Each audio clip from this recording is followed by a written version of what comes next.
안녕하세요. 오늘도 사연살롱을 찾아주셔서 감사합니다. 저는 50대 중반의 여성이에요. 아버지가 일찍 돌아가셔서 엄마와 단 둘이 살았어요.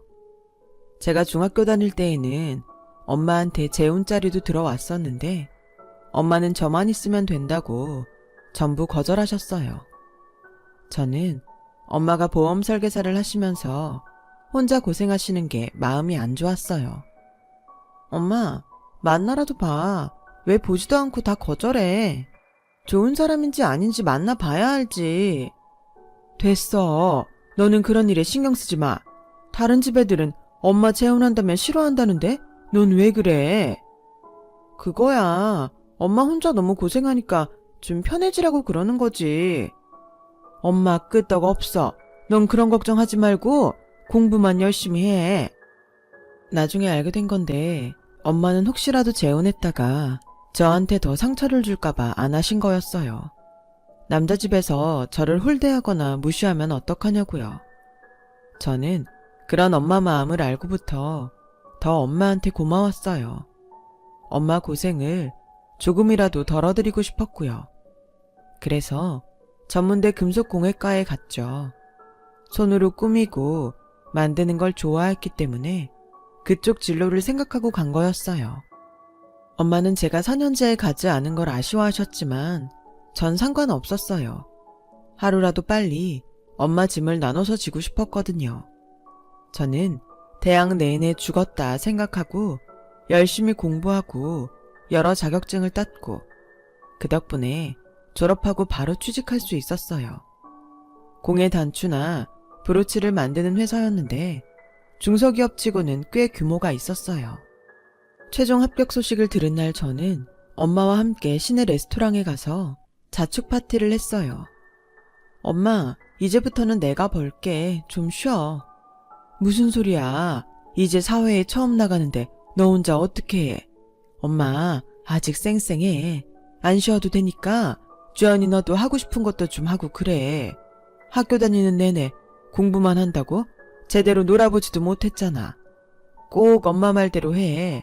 안 그러면 엄마가 부족해서 네가 일만 한다고 생각할 것 같아. 라고 몇 번이고 강조하셨어요. 하지만 퇴근 후에 뭘 해야 좋을지 잘 모르겠더라고요. 뭐든 해본 사람이 할 줄 안다고 놀거나 취미를 가져본 적이 없어서인지 하고 싶은 게 뭔지도 알 수 없었죠. 그러다가 같이 입사한 동기 중 한 명이 영화감상 동호회에 있다고 하길래 저도 들어갈 수 있냐고 물어봤어요. 영화감상 정도면 돈도 많이 안 들고 재밌는 거 보면서 시간 보내기 좋을 것 같았어요. 그렇게 동호회에 나가서 몇 번 어울렸는데 정말 재밌었어요. 2주에 한 번이나 한 달에 한 번 모이는 그 모임만 기다리게 됐고 영화 동호회에 들어간 지도 반년이 다 돼가더라고요. 대학교 다닐 때 공부만 하느라 몰랐던 걸 알게 된 거죠. 그러던 어느 날 한 남자가 제게 다가왔어요. 저보다 먼저 동호회 활동을 한 사람인데 계속 제가 눈에 띄었다고 하더군요. 주연 씨하고 따로 만나고 싶은데 시간 좀 내주세요. 저 몇 달 동안 봤으니까 이상한 사람 아닌 거 아실 거 아니에요. 주연 씨하고 만나보고 싶어요. 라며 솔직하게 자기 마음을 얘기하는 모습에 마음이 끌렸어요. 동호회 모임이 없는 주말에는 그 남자를 만났어요. 남자는 좀 마음이 여리고 소심한 면이 있었지만 자상하고 따뜻한 게 마음에 들었어요. 어쩌면 아버지가 일찍 돌아가셔서 아버지한테 받고 싶었던 따뜻함을 그 남자에게 받고 싶었는지도 모르죠. 남자도 아버지가 안 계셔서 더 잘 통한다고 생각한 것도 있고요. 남자와 1년 가까이 만난 저는 서로 좋아한다는 확신을 갖게 됐고 남자가 결혼하자고 말해주길 기다렸어요. 하지만 그 사람은 결정적인 순간이 오면 말을 못하고 화제를 다른 걸로 돌리곤 했어요. 보다 못한 저는 답답한 마음에 제가 먼저 얘기를 꺼내게 됐죠. 한영씨, 저랑 결혼할 거예요. 어떡할 거예요? 한영씨가 꼭 프로포즈 할 것처럼 굴다가 자꾸 딴소리 하는 거 제가 착각하는 거 아니죠? 대체 왜 그러는데요? 저랑 결혼하기 싫으면 싫다고 하세요. 확실히 입장 정리를 해야 저도 마음을 접죠. 아니에요, 주연씨. 저는 혹시나 주연씨가 제 프로포즈가 마음에 안 든다고 하면 어떡하나 걱정이 돼서 미뤘던 거예요. 근데 그게 한 번 미루니까 또 미루게 되고 그러네요. 정말 주연씨하고 헤어지고 싶은 마음 없어요. 그럼 다음 주 주말까지 시간을 줄게요. 한영씨가 하는 프로포즈는 뭐든 받을게요. 라고 하자 일주일 후에 그 사람은 겨우 제게 반지를 건네게 됐어요. 도시가 한눈에 보이는 특급 호텔의 꼭대기층 라운지에 서였어요.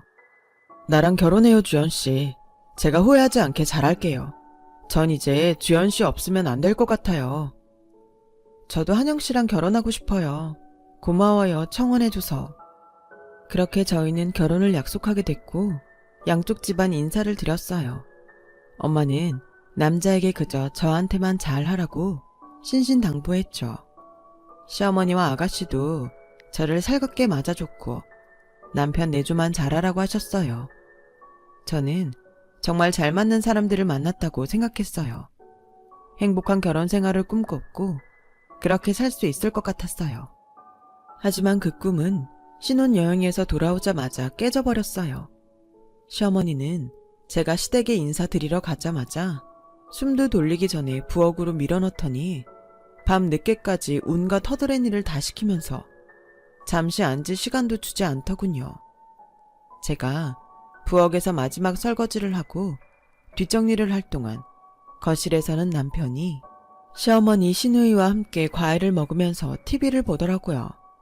제가 뭘 하는지는 관심도 없는지 들여다볼 생각도 안 하고 TV를 보면서 같이 깔깔거리고 웃는데 정말 가슴이 답답해지더군요. 저와 남편은 그날 밤늦게야 신혼집에 돌아올 수 있었죠.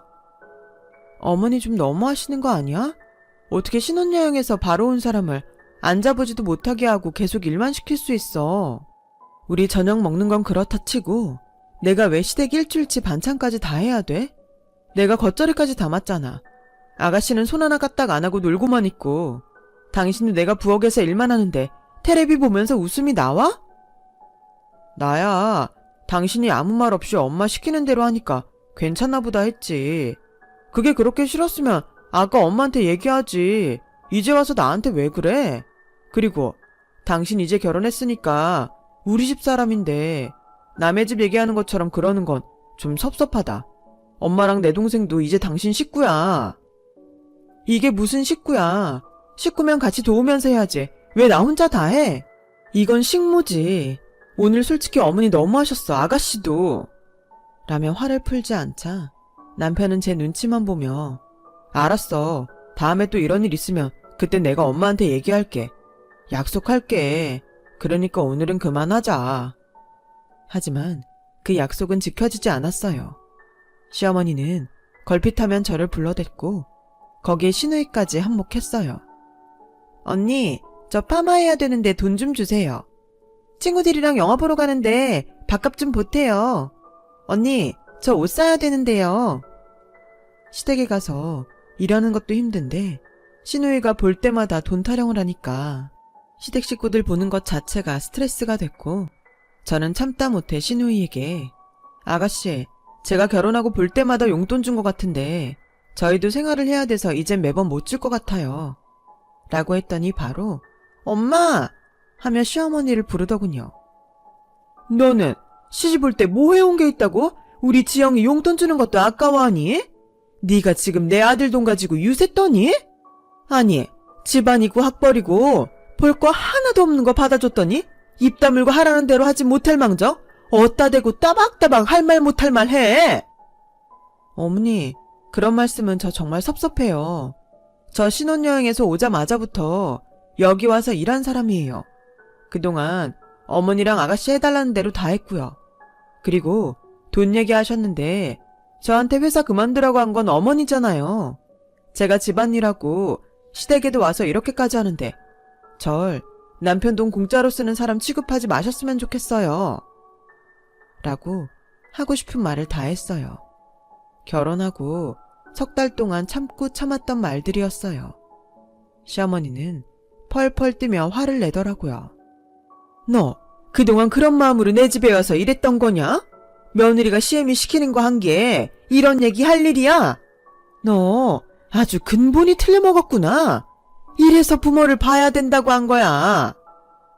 어머니, 제 욕은 어떻게 하셔도 좋은데 친정엄마 얘기는 함부로 하지 말아주세요. 저 그건 정말 못 참아요. 라고 따끔하게 말한 후 제 뒤에서 욕을 퍼붓는 시어머니와 시누이를 무시하고 집으로 돌아왔어요. 저는 남편한테 이런 얘기를 하지도 않았어요. 그동안 본 남편은 제 앞에서 말로만 시어머니랑 시누이 말리겠다고 했지 한 번도 약속을 지킨 적이 없었거든요. 결혼 전에는 여리고 소심한 게 귀엽게도 느껴졌는데 그게 이러지도 저러지도 못해서 제 속을 썩이게 됐죠. 저는 제가 제 발등을 찍었다고 생각하고 취업활동을 시작했어요. 시어머니는 저를 가사도우미로 부려먹으려 작정을 했고 제가 번 돈이 없으면 나중에 제 집안 살림까지 간섭할 것 같았거든요. 회사를 그만둔 지 몇 달 안 돼서인지 다행히 전에 회사 경력으로 취직을 했어요. 대기업에 금속 액세서리를 납품하는 회사였어요. 제가 다시 출근을 시작하자 처음에는 여자가 집에서 살림 안 하고 바깥으로 돈다며 욕만 하던 시어머니도 어쩔 수 없이 저한테 지고 말았어요. 회사에 나가니 시댁과 남편의 스트레스에서 풀려나 해방된 기분이었어요. 회사에서 불편한 일이 생겨도 차라리 그게 낫더라고요. 그러던 중에 친정엄마 생일이 됐고 저는 남편과 엄마 이렇게 셋이 저녁을 먹으려고 고급 한정식집에 예약을 했어요. 그런데 퇴근을 하고 한정식집에 간 저를 기다리는 건 남편과 엄마뿐이 아니었어요. 어떻게 알았는지 시어머니가 나와 있더라고요. 눈치를 딱 보니 남편이 저랑 눈을 못 마주치는 게 지 엄마한테 쪼르르 얘기한 것 같더라고요. 기가 막혀서 말도 안 나오는데 시어머니는 더 황당한 말을 하는 거였어요. 사부인 생일이라니까 제가 오늘은 그냥 넘어가는데요. 쟤도 이제 저희 사람 아니겠습니까? 사부인이 우리 애들한테 뭔가 요구하고 그러진 않았으면 좋겠네요. 제가 뭘 요구하겠어요. 전 둘이 잘 살기만 하면 바랄 게 없습니다. 말씀은 그렇게 하셔도 며느리가 번 돈이 사부인한테 안 들어간다고 어떻게 장담하겠어요? 저랑 안 그런다고 약속하시겠어요? 라는데 저는 화가 나서 지금 뭐 하시는 거예요? 오늘 저희 엄마 생신이에요. 그래서 엄마 축하하려고 만든 자리고요. 어머닌 정식으로 초대받지도 않으셨는데 이렇게 오셔서 그런 말씀이나 하시고 어떻게 이러실 수가 있어요? 그리고 제가 번 돈이에요. 제가 어떻게 쓰든 어머니가 상관할 일 아니에요. 어머니한텐 이 사람 번 돈으로 매달 용돈 드리니까 걱정 마시라고요. 라며 엄마 손을 끌고 나와버렸어요. 엄마도 속이 상했는지 아무 말씀 안 하시더라고요. 저는 엄마한테 비싼 선물을 사서 챙겨드렸지만 이미 망가져버린 기분은 풀리질 않았어요.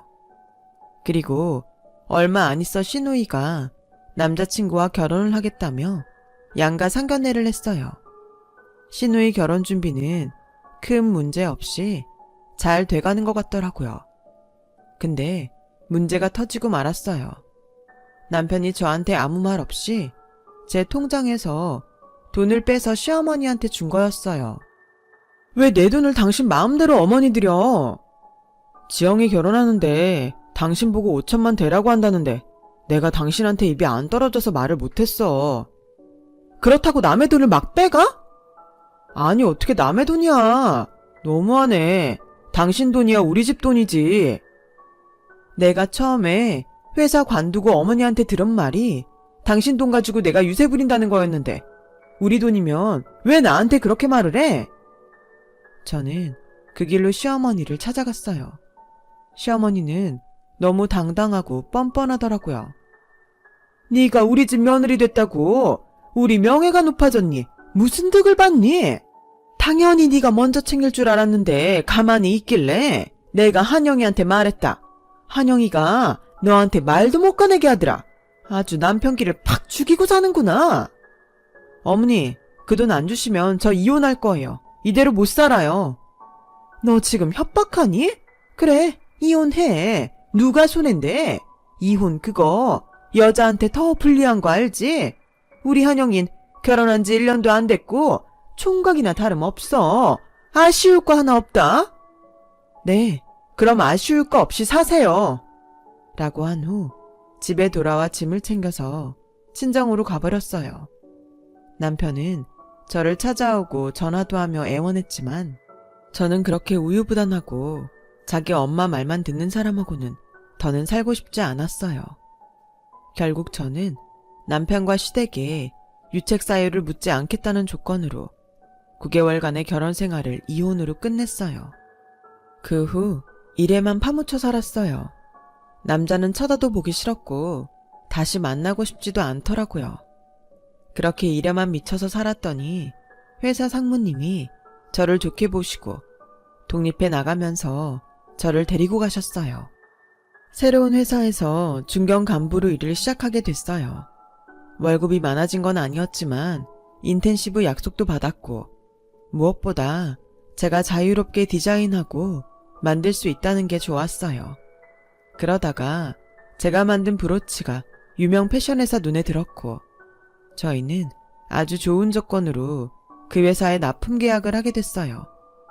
저에게는 더 많은 디자인 주문이 들어왔어요. 그걸 바탕으로 우리 회사는 더 많은 매출을 올리게 됐죠. 몇 년 후 회사는 좋은 조건으로 다른 주얼리 회사와 합치게 되면서 덩치가 커졌고 저는 전무 자리에 오르게 됐어요. 대표님, 저 전무는 좀 부담스러워요. 제가 그런 자리에 오를 만한 사람도 아니고요. 무슨 소리야. 김전부 아니면 우리 이렇게 좋은 회사랑 합병되지도 못했어. 충분히 해도 되니까 너무 걱정하지 마. 어려운 일 있으면 내가 도와줄게. 라며 저를 격려해 주셨죠. 엄마는 그런 저를 붙잡고 눈물을 흘리셨어요. 네가 이혼하고 일이 제대로 안 풀리면 어떡하나 걱정했는데 이렇게 잘 된 거 보니 내가 이제 여한이 없다. 마음 놓아도 되겠어. 저는 엄마와 함께 넓고 경치 좋은 집으로 이사를 갔어요. 엄마를 위해서 차도 따로 사고 엄마한테는 운전기사도 붙여드렸죠. 저는 제가 전무라고 해도 그저 직책 이름에 불과한 거니 운전기사가 필요하지 않아 직접 운전하고 다녔어요.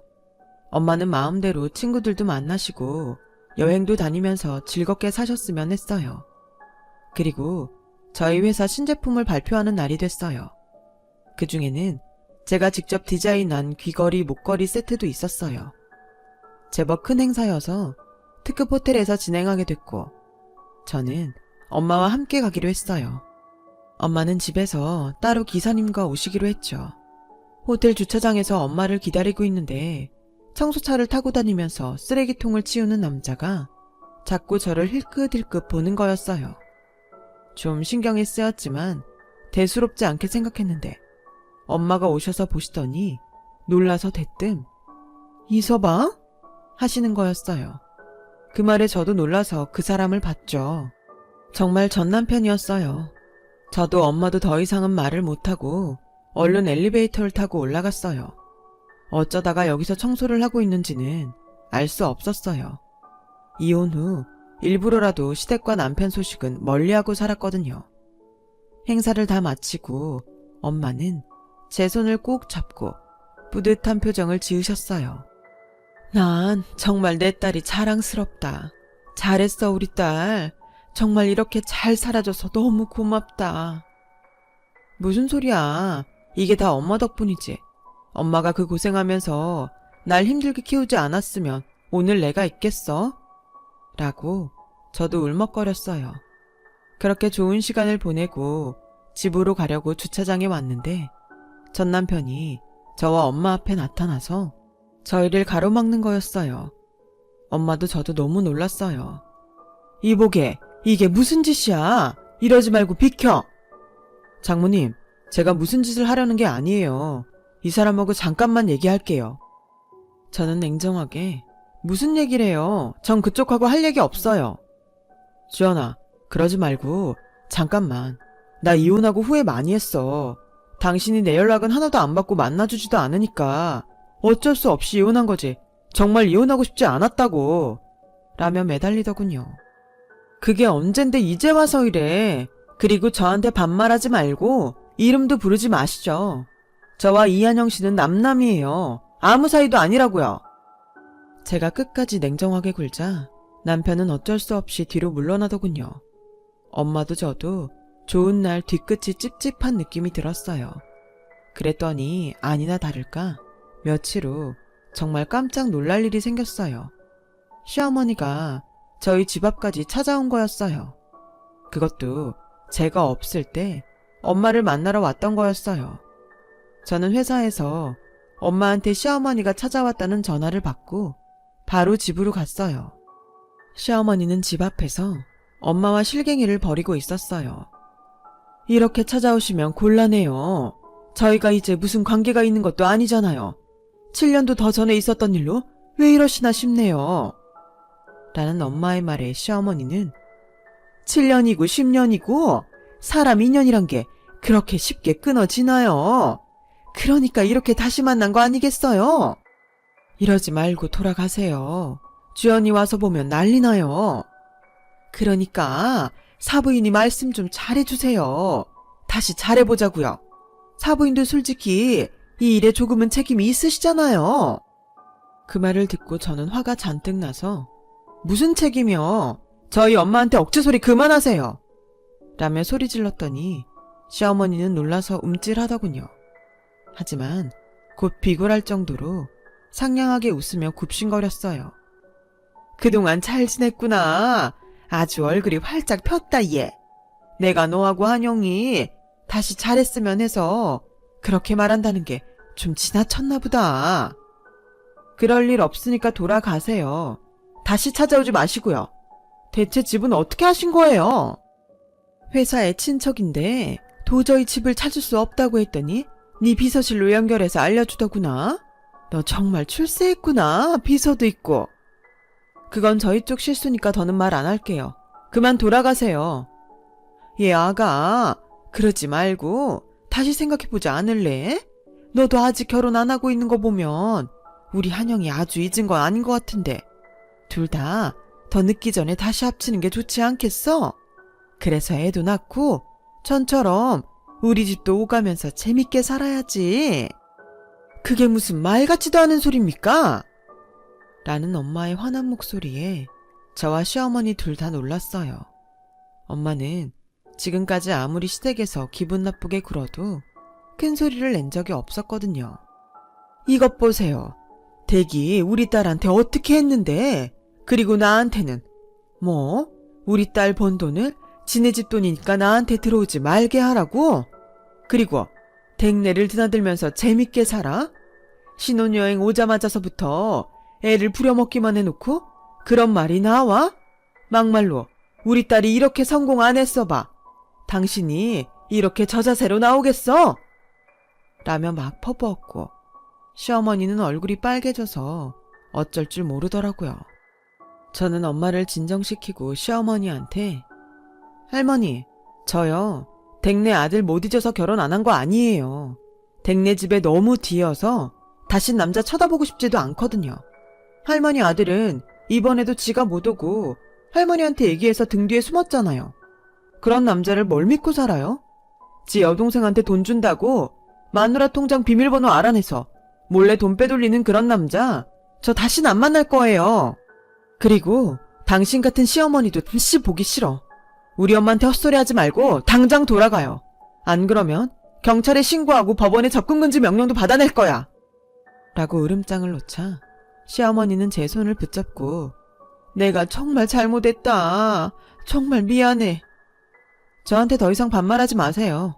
어른이라고 봐드리지 않을 거예요. 라며 엄마와 집으로 들어와 버렸어요. 알고 보니 시댁은 시누이 남편이 사업을 한다고 요리조리 돈을 다 빼먹고 도망가 버렸다고 해요. 그 바람에 전 남편도 대출 빚만 잔뜩 지게 됐고 회사에서는 정리해고 당했다네요. 그래도 먹고 살만했던 집이 하루아침에 무너진 거죠. 그 뒤로도 남편과 시어머니는 몇 번이고 저희 집을 찾아왔어요. 저는 정말 경찰에 신고했고 지구대 경찰들을 본 시어머니와 남편은 그 길로 도망가더니 다신 보이지 않았어요. 저희는 그 집을 팔고 다른 곳으로 이사를 했고요. 그것도 벌써 10년 전 일이네요. 저희 회사는 불경기와 여러 어려운 경제 상황 속에서 규모가 작아지긴 했지만 여전히 잘 해나가고 있어요.